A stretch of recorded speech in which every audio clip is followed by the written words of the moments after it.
नमस्कार, स्वागत है आपका कमोडिटी नाउ में, जहां हम आपको कमोडिटी मार्केट की तमाम बड़ी खबरें बताते हैं। साथ ही आपके लिए बेहतरीन ट्रेडिंग कॉल्स लेकर आते हैं। आपके लिए ट्रेडिंग कॉल्स देने के लिए हमारे साथ तीन खास मेहमान हैं। हमारे साथ कोटक सिक्योरिटीज से रविंद्र वीराव हैं, IIFL सिक्योरिटीज से अनुज गुप्ता और बीटूपन मजूमदार हैं bmazumdar.com के। आप तीनों ही मेहमानों का स्वागत है। और लेकिन सबसे पहले देख लेते हैं आज की कुछ बड़ी खबरें जिन पर आपको दिन भर नजर रखनी चाहिए। तो बजिंग कमोडिटी टॉप 10 में आज सबसे पहले बात होगी गोल्ड की, जहां पर 2 महीने से ज्यादा के निचले स्तर पर डॉलर है, उससे यहां पर कीमतों को सपोर्ट मिल रहा है। चांदी में भी आज तेजी दिख रही है। हालांकि ट्रेजरी यील्ड में जिस तरह से वापस से तेजी लौटी है, ये एक चिंता है बुलियन मार्केट के लिए। कच्चे तेल की बात करें तो $86 के ऊपर ब्रेंट क्रूड का भाव पहुंच गया है और चीन से रिजर्व से जो क्रूड जारी करने की खबर भी आ रही है, उसका भी यहां पर कोई असर नहीं हो रहा है। नेचुरल गैस की बात करें तो मांग वापस से बढ़ने की उम्मीद में आज फिर से तेजी है। 1.5 से 2% की तेजी MCX पर नेचुरल गैस के काउंटर पर। कॉपर की बात करें तो 2022 में चीन की ग्रोथ घटकर 5.2% तक रह सकती है और 2023 में स्टेबल ग्रोथ या कम ग्रोथ रहने का अनुमान जताया जा रहा है। जिंक की बात करें तो मंगोलिया में उत्पादन वापस से फुल स्विंग से शुरू होने से यहां पर कीमतों पर दबाव है। निकेल की बात करें तो 2007 के ऊपरी स्तरों के करीब भाव है। वहीं एल्युमिनियम यूरोप में कम उत्पादन से यहां पर कीमतों को सपोर्ट मिल रहा है। कुछ एग्री मार्केट की बात कर लेते हैं तो उसमें सबसे पहले मेंथा ऑयल, जहां पर निचले स्तरों पर खरीदारी दिख रही है। कॉटन, यूएस का उत्पादन अनुमान जो पुराना अनुमान था उससे कम उत्पादन रहने का नया अनुमान है। हल्दी की बात करें तो 2 दिनों की मुनाफा वसूली के बाद आज फिर से तेजी दिख रही है। 1.5% तक के आसपास की तेजी हम NCDX पर हल्दी को देख रहे हैं। जीरे की बात करें तो घरेलू और ग्लोबल खपत में लगातार सुधार है। धनिया इस सीजन में कम सप्लाई रहने की संभावना है। कैस्टर की बात करें तो 3 साल में सबसे कम उत्पादन 16 लाख टन से भी कम उत्पादन रहने का अनुमान है, क्योंकि एक्रेजेस कम थे, बुआई कम हुई है। ग्वार की बात करें तो क्रूड में जिस तरह की रफ्तार है उससे ग्वार को सपोर्ट मिल रहा है। तो ये कुछ बड़ी खबरें जिन पर आपको नजर रखनी है। चलिए अब बात कर लेते हैं कच्चे तेल की को लेकर, जहां पर लगातार रफ्तार बरकरार है। $86 के ऊपर ब्रेंट क्रूड का भाव पहुंच गया है। रविंद्र जी, क्या लग रहा है कच्चे तेल की तेजी आपको कहां जाती दिख रही है? अब यहां से 90 पहले या 80 पहले ब्रेंट पर? गुड मॉर्निंग विश्व मोहन। मेरे हिसाब से आई थिंक और $1-2 की जगह है WTI क्रूड और ब्रेंट दोनों में। WTI में मुझे लगता है कि $85 का जो रीसेंट हाई था, 85 से $86 का जो रीसेंट हाई था, आई थिंक उसके पास में आ सकता है। वो एक रेजिस्टेंस की तरह एक्ट करेगा, क्योंकि क्रूड में मेरे हिसाब से नेगेटिव फैक्टर्स भी है, पॉजिटिव फैक्टर्स भी है। इन्वेंट्री काफी नीचे है, कंटिन्यूअस लास्ट 7 वीक से इन्वेंट्री के फिगर्स जो है वो ड्रॉ दिखा रहे हैं। हालांकि जो प्रोडक्ट इन्वेंट्रीज है वो थोड़े से बढ़ के आ रहे हैं, वो कहीं ना कहीं वो एक इम्पैक्ट कर सकता है। और उसके अलावा मेरे हिसाब से आई थिंक थोड़ा सा जियोपॉलिटिकल टेंशंस की वजह से भी क्रूड में एक पॉजिटिवनेस आ रहा है। प्लस जो वायरस कंसर्न्स है, कंसर्न्स तो बने हुए हैं क्योंकि केसेस अभी भी बढ़ रहे हैं, लेकिन हमने इवन इंडिया में भी देखा है कि कोई मेजर हेल्थ कंसर्न्स नहीं है। लोग घर पे रह के उनका जो रिकवरी है वो हो रहा है। तो मेरे हिसाब से जो डेल्टा वेरिएंट जितना घातक था, आई थिंक ओमिक्रॉन उतना नहीं है, looking at the current situation. तो उसके चलते भी एक थोड़ी सी एक होप आई है, थोड़ी सी ऑप्टिमिज्म है मार्केट में डिमांड को लेके। तो मेरे हिसाब से वही प्राइसेस को ऊपर ले जा रहा है। लेकिन आई थिंक $85-86 के आसपास WTI क्रूड एक बार अटकना चाहिए, वहां से फिर से एक बार कंसोलिडेशन मोड में जाएगा। हो सकता है कि $80 का अभी एक सपोर्ट बन जाए और $80-81 का सपोर्ट एंड ऊपर में $85-86 का रेजिस्टेंस बन के इस रेंज में कंसोलिडेट करेगा। लेकिन अगर $86 के ऊपर क्लोजिंग आ जाता है तो फिर पॉसिबिलिटी है कि $88-90 तक भी जा सकता है WTI क्रूड। तो मेरे हिसाब से और थोड़ा सा अपसाइड बाकी है। MCX पर हो सकता है कि 6350 से 6450 तक के लेवल्स हमें दिख जाए, बट वहां पे थोड़ा सा रेजिस्टेंस लेना चाहिए and we might see some kind of a correction. But as of now मैं ट्रेंड के साथ जाना चाहूंगा, इसलिए हमने डिप्स पे बाइंग की स्ट्रेटेजी दी है। 6200 पे एक बार बाई कर सकते हैं, 6120 का स्टॉप लॉस मेंटेन कर सकते हैं। और जो इनिशियल टारगेट है वो अराउंड 6320 का होगा। उसके बाद 6350-400 तक भी जा सकता है। ओके, तो ये व्यू है क्रूड को लेकर। अनुज जी, आपको क्या लगता है कितनी तेजी की उम्मीद अब यहां से कर रहे हैं? क्योंकि अच्छी तेजी आ चुकी है, महीने भर में 22-23% तक बढ़ चुके हैं दाम। अब आपको तेजी लग रही है या आप भी ट्रेंड के साथ जाना चाहेंगे? विश्वमोहन जी, गुड मॉर्निंग। बिल्कुल, जो ट्रेंड बना है वो पॉजिटिव है, क्योंकि अगर आप देखें तो पिछले 2 हफ्ते से कंटिन्यूसली एक बाउंस बैक देखने को मिला है। इन्वेंट्री अगर आप देखेंगे तो पिछले 4 हफ्तों से रेगुलर नेगेटिव आती हुई दिख रही है, जो कि एक सपोर्टिव फैक्टर है। और अगर देखें तो जो ओमिक्रॉन का जो इम्पैक्ट था वो बिल्कुल अब लेस होता हुआ दिख रहा है, और उसकी वजह से जो डिमांड है वो अब दोबारा से पेस ओके। पर आती हुई दिख रही है। मुझे लगता है कि क्रूड में हम पहले $90 आते हुए देखेंगे ब्रेंट में। मुझे लगता है कि खरीदारी का ट्रेड रखना चाहिए। एमसीएक्स में जो स्ट्रेटेजी बना सकते हैं उसमें मुझे लगता है कि 6200 के आसपास खरीदारी करें, स्टॉप लॉस 6140 का लगाएं, टारगेट 6350 तक देखने को मिल सकता है। तो मुझे लगता है कि इनिशियली जो ट्रेंड बना है वो पॉजिटिव है, तो बाय ऑन डिप्स की स्ट्रेटेजी क्रूड में रखना चाहिए। ओके, तो ये भी है क्रूड को लेकर। बिटूपन, आपकी राय क्रूड पर 6200 के ऊपर है एमसीएक्स क्रूड का भाव, अब आप यहाँ पे क्या सलाह दे रहे हैं अभी? मेरा भी ऑलमोस्ट सेमी पर्सपेक्टिव है, और जो अभी फिलहाल आउटलुक है मेरे हिसाब से अभी पॉजिटिव रहना चाहिए। चार्ट भी पॉजिटिव है, और जो डिमांड का कॉन्सर्न था कि मार्केट में सडनली जो ओमिक्रॉन के हिसाब से जो एक फियर पैनिक था वो निकल गया है। और ये जो कोविड है, कोविड शायद ये एंडेमिक स्टेज में पहुंच गया, क्योंकि जिस तरह से ओमिक्रॉन फैला है और जितना भी ओमिक्रॉन जितना स्प्रेड होगा उतना ही ये उसका वायलेंस कम हो जाता है। तो ये चीज मार्केट में मिला है, और हम लोग इंडियन के मार्केट में भी काफी तेजी, जो ग्लोबली मार्केट में भी तेजी हो रहा है। तो इसको लगता है कि क्रूड ऑयल में कोई डिमांड कॉन्सर्न नहीं है। हाँ, प्रॉब्लम आ रहा है कि सप्लाई कॉन्सर्न में। शायद यूएस से थोड़ा सा एसपीआर से रिलीज होगा तो ये शायद थोड़ा अपर लेवल में थोड़ा रेजिस्टेंस मिलेगा, लेकिन फिलहाल के लिए जो ट्रेंड है, ट्रेंड पॉजिटिव है, और डिस में बाय करना चाहिए। 6190 6200 जो लेवल है यहाँ पे डिस मिलता है तो बाय कीजिएगा। जो अनुज ने भी बताया था, मेरा भी सेम टारगेट में रख रहा हूँ 6350, और स्टॉप लॉस मेरा खाली नीचे रहेगा 6110 के आसपास। ओके ओके, तो ये भी हुआ क्रूड को लेकर। चलिए अब आगे बढ़ते हैं और बात कर लेते हैं नेचुरल गैस को लेकर, जहां आज से नेचुरल गैस का ऑप्शंस कॉन्ट्रैक्ट लॉन्च हो गया एमसीएक्स पर। फरवरी और मार्च के कॉन्ट्रैक्ट फिलहाल लॉन्च किए गए, और 27 जनवरी को अप्रैल के कॉन्ट्रैक्ट भी लॉन्च हो जाएंगे। हमारे साथ ऋषि नथानी है, जो बिजनेस डेवलपमेंट हेड है एमसीएक्स के। सर, स्वागत है आपका ईटी नाउ स्वदेश पर। सर, नेचुरल गैस के ऑप्शंस का चेन देख पा रहा हूं, और बहुत बढ़िया रिस्पांस शुरुआती कुछ ही घंटों में मिल रहा है। अब आगे आप लोग क्या उम्मीद कर रहे हैं? आपके क्लाइंट्स वगैरह जो भी पार्टिसिपेंट्स हैं, उन लोगों का रिएक्शन क्या है नेचुरल गैस के ऑप्शंस कॉन्ट्रैक्ट को लेकर? नमस्ते विश्वमोहन जी। नेचुरल गैस का कॉन्ट्रैक्ट एक बहुत ही बढ़िया कॉन्ट्रैक्ट है, क्योंकि इसमें वॉलेटिलिटी काफी रहती है। तो ऑप्शंस का जो कॉन्ट्रैक्ट है उसके माध्यम से काफी इन्वेस्टर्स इसमें भाग ले सकते हैं, वो अपने रिस्क को कंट्रोल करके ऑप्शंस खरीद के। तो इसमें चाहे वो तेजी धारें चाहे मंदी धारें, तो कॉल या पुट के माध्यम से इसमें आ सकते हैं।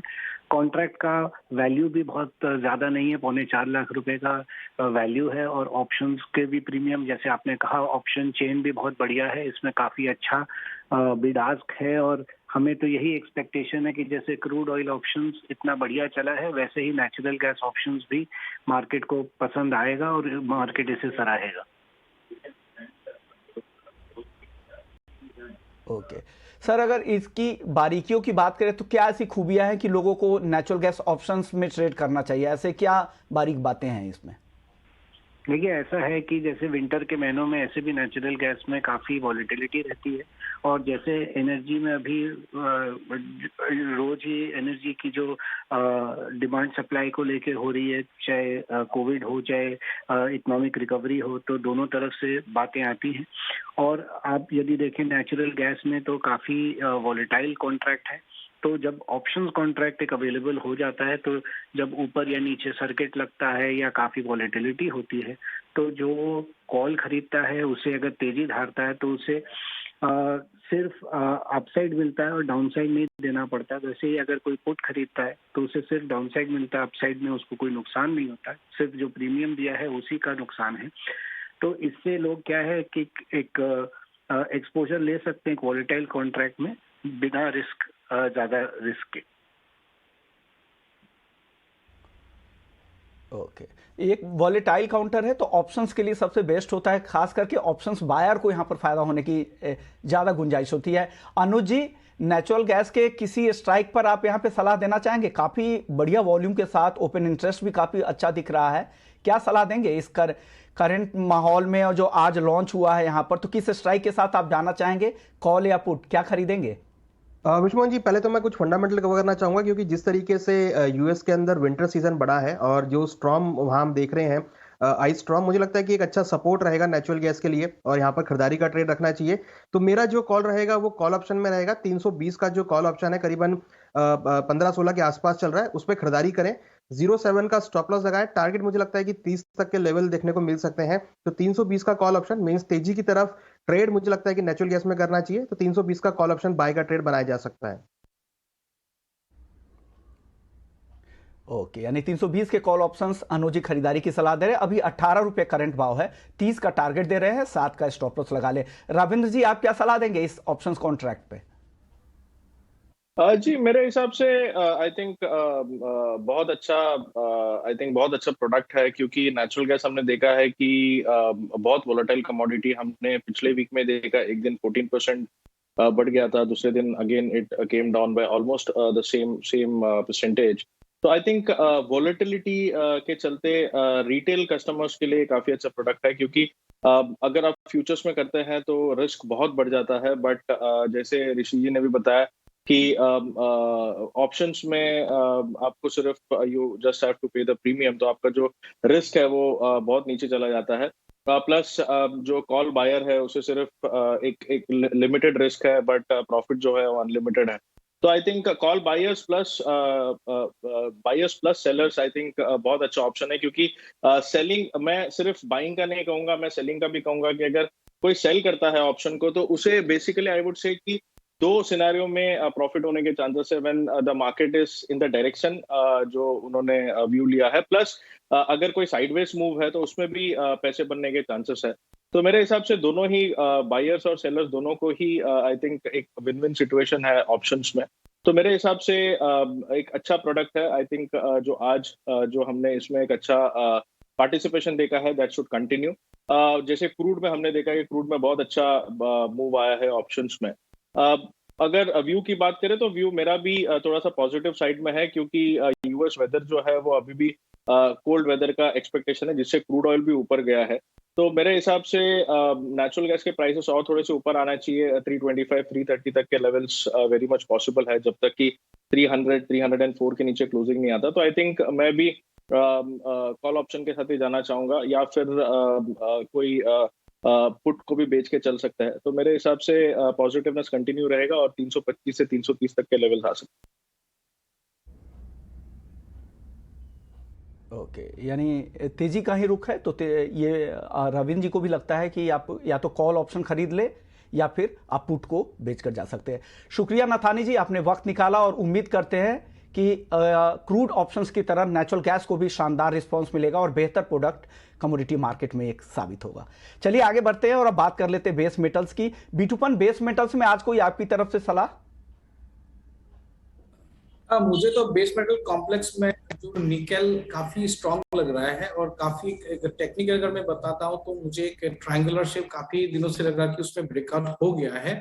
तो शॉर्ट टर्म में काफी अच्छा खासा तेजी होने वाला है। इंट्राडे में भी आप निकल बाय कर सकते हैं। 1660 1670 ये सब का लेवल बन सकता है।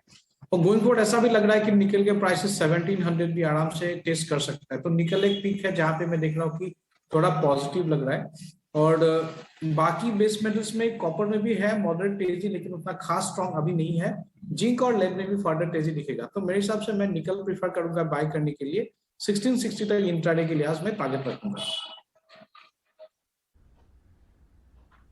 ओके, तो निकेल टॉपिक है बीटूपन की तरफ से। चलिए कुछ एग्री मार्केट की बात कर लेते हैं। हमारे साथ एग्री इकोनॉमिस्ट और पूर्व कृषि सचिव सिराज हुसैन साहब है। सर, स्वागत है आपका ईटी नाउ स्वदेश पर। सर, रबी सोइंग के नंबर बहुत अच्छे आ रहे हैं, खास करके दलहन और तिलहन को लेकर जो नंबर्स हैं, मस्टर्ड, चना। तो क्या लग रहा है इस साल इंपोर्ट थोड़ी कम होने की उम्मीद आपको लग रही है? देखिए, अभी हमारी जो फसल है उसमें चना सबसे बड़ी रबी क्रॉप है, और अभी तक के जो इंडिकेटर्स हैं उससे लगता है कि चने की फसल अच्छी होगी। लेकिन हम चने के अलावा जो खास तौर से इंपोर्ट करते हैं दाल, उसमें तूर शामिल है और उड़द शामिल है। तो जाहिर है कि वो दोनों खरीफ की क्रॉप्स हैं, और अभी उसके बारे में हम नहीं कह सकते कि इंपोर्ट कम हो जाएगा। लेकिन कुल मिला के ये एक अच्छी खबर है कि रबी की फसल अच्छी है। ओके सर, यील्ड को लेकर क्या उम्मीद है? क्योंकि जिस तरह से एक्सटेंडेड मॉनसून था, उसके बाद फिर से वापस रबी सीजन में भी अच्छी बारिश हुई, तो उम्मीद है कि यील्ड पिछले सीजन के मुकाबले ज्यादा बेहतर होंगे और रिकॉर्ड पैदावार की उम्मीद करें। कि जो इंडिकेशन है उससे तो यही लगता है कि यील्ड हमारी अच्छी रहेगी, और अगर कोई हेल स्टॉर्म नहीं आया, कोई अनटाइमली बारिश नहीं हुई, कोई पेस्ट अटैक नहीं हुआ, तो मुझे लगता है कि काफी अच्छी यील्ड गेहूं की भी और चने की भी रहने की उम्मीद है। ओके सर, सरसों को लेकर चिंता थी, इस बार बहुत अच्छी बुआई है, क्या उम्मीद कर सकते हैं कि इस बार दाम अब कम होंगे सरसों के और खाने के तेल के? नहीं, देखिए, खाने के तेल के दाम काफी कुछ डिपेंड करता है इंटरनेशनल प्राइसेस पे, क्योंकि जैसा कि हमारे दर्शक जानते हैं कि सिर्फ जी जी बिल्कुल वो है, तो उसकी वजह से मुझे नहीं लगता कि दाम कम होंगे, क्योंकि वो तो ग्लोबल प्राइसेस पे डिपेंड करता है, लेकिन किसानों को बेहतर दाम मिलने की उम्मीद जी है। जी बिल्कुल। ओके, नहीं वो नहीं, यानी उन्होंने बुआई अच्छी की है तो डेफिनेटली भाव ऊपर है, तो उन्हें बेहतर भाव मिलने की उम्मीद है। शुक्रिया हुसैन साहब, आपने वक्त निकाला और रबी फसलों के बारे में अपनी राय रखी। चलिए अब वापस से नॉन एग्री मार्केट का रुख कर लेते हैं और बात कर रहे रहते हैं बेस मेटल्स की। रविंद्र जी, कॉपर में क्या सलाह देंगे, खरीदे या बेचे? मृत्युंजय, सॉरी विश्व मोहन, मेरे हिसाब से कॉपर में आई थिंक 747 748 का एक स्टिफ रेजिस्टेंस है। जब तक कि इसके ऊपर नहीं जाता है तब तक थोड़ा सा एक वीकनेस रह सकता है, बट चाइनीज के तरफ से फिर से एक बार हमने थोड़ा सा ईजिंग देखा है, तो मेरे हिसाब से वो थोड़ा सपोर्ट कर रहा है प्राइसेस को। बट जब तक कि 748 750 के ऊपर सस्टेन नहीं करता, मैं थोड़ा सा वीकनेस की तरफ रहूंगा। मुझे लगता है कि 740 741 एक स्टिफ सपोर्ट है, अगर वो निकाल देता है तो फिर 735 तक आ सकता है। तो जब तक कि 750 होल्ड है, मेरे हिसाब से शॉर्ट साइड में रहना चाहिए, और ज्यादा शॉर्ट कर सकते हैं if it goes down below 740 for a target of 735। 750 के ऊपर फिर से थोड़ा सा बुलिशनेस आएगा and it might again test 756। तो मेरे हिसाब से जब तक कि 750 होल्ड है, आई थिंक शॉर्ट साइड में रहना बेटर है। ओके, तो ये भी हुए कॉपर को लेकर। एल्युमिनियम पे अनुज जी, आज का इंट्राडे के लिए क्या टारगेट है आपका? विश्वमोहन जी, एल्युमिनियम मुझे लगता है कि पूरे ही बेस मेटल काउंटर में अच्छा आउट परफॉर्म करेगा और काफी अच्छे ब्रेकआउट यहाँ पर देखने को मिला है। वॉल्यूम सबसे ज्यादा अगर हम देखें तो वॉल्यूम इस काउंटर में अच्छे देखने को मिले हैं। मुझे लगता है कि एल्युमिनियम के अंदर हम ऊपर में 238 240 तक के भी लेवल देखेंगे। हालांकि मुझे लगता है कि 235 236 के आसपास के लेवल्स में खरीदारी करना चाहिए। 233 का स्टॉप लॉस लगाएं, 238 240 का टारगेट यहाँ पर देख सकते हैं। तो एल्युमिनियम मुझे लगता है कि अच्छा बेस्ट बाय रहेगा बेस मेटल काउंटर में। ओके, तो एल्युमिनियम बेस्ट बाई है 238 के टारगेट के लिए। बीटूपन, गोल्ड में क्या सलाह देंगे, बहुत ही रेंज में है, क्या है टारगेट आज के लिए? गोल्ड अभी देखिए, पहले तो मैंने लास्ट वीक बता रहा कि नीचे लेवल से मार्केट में एक रेंज पे चल रहा है, तो नीचे लेवल पे रिकवरी हुआ तो अभी अपर रेंज के आसपास आ रहा है, और जो सेंटीमेंट है अभी भी गोल्ड के लिए थोड़ा रेंज बाउंड जैसा ही है, तो मैं हायर लेवल पे सेलिंग करने के लिए प्रीफर करूंगा। 48,000 के आसपास अगर आता है ये कॉन्ट्रैक्ट, तो मैं वहां पे लेवल के आसपास सेल करने के लिए प्रीफर करूंगा। थोड़ा सा और पुल बैक में वहां पे मैं सेल करूंगा, तो मेरा 250 के ऊपर स्टॉप लॉस रहेगा और मेरा टारगेट रहेगा 47,700। गोल्ड में अभी भी कोई क्लियरिटी नहीं है, रेंज बाउंड ट्रेंड है, तो हाई लेवल पे रेंज में जब एक्सपेक्टेशन है उस रेंज में रहेगा तो मैं रेंज में सेल करने के लिए प्रेफर करूंगा। ओके, रेंज में सेल की सलाह है 47,700 के टारगेट के लिए। रविंद्र जी, आखिरी सवाल, चांदी को लेकर आपका कुछ व्यू है? चांदी में आई थिंक गोल्ड सिल्वर दोनों ही एक रेंज में फंसा हुआ है। इवन चांदी भी आई वुड से कि एक ब्रॉड रेंज है, नीचे में 61,200 के नीचे नहीं जा रहा है और ऊपर में 62,500 का रेजिस्टेंस लेके चल रहा है। एक बहुत अच्छा पैटर्न है, एक इनवर्स एचएनएस बन रहा है, लेकिन उसका जो कंफर्मेशन है वो 62,500 के ऊपर ही आएगा। उसके ऊपर पॉसिबिलिटी है कि ये 64,500 तक भी जा सकता है। बट मेरा थोड़ा सा जो बायस है वो थोड़ा सा पॉजिटिव है, क्योंकि निचले लेवल से बाइंग आ रही है इसमें फिर से। तो मुझे लगता है कि 61,600 61,500 तक आता है तो एक बार बाइंग कर सकते हैं। 61,000 61,200 के आसपास स्टॉप लॉस मेंटेन कर सकते हैं, और इमीडिएट टारगेट जो है वो 62,300 62,500 का होगा। उसके ऊपर अगर सस्टेन करता है तो ये एक्सटेंड हो जाएगा 64,000 तक। ओके, यानी 61,500 61,500 के लेवल पे आया तो खरीदे, 61,200 के आसपास स्टॉप लॉस लगा ले, 62,500 और फिर बाद में आप 63,000 के टारगेट भी देख सकते हैं। शुक्रिया रविंद्र जी आपका, बिटूपन आपका और अनुज जी आपका, आप तीनों ने वक्त निकाला और बेहतरीन ट्रेडिंग कॉल्स दिए। तो कमोडिटी नाउ में फिलहाल इतना ही, लेकिन आप बने रहिए 18 नाउ स्वदेश।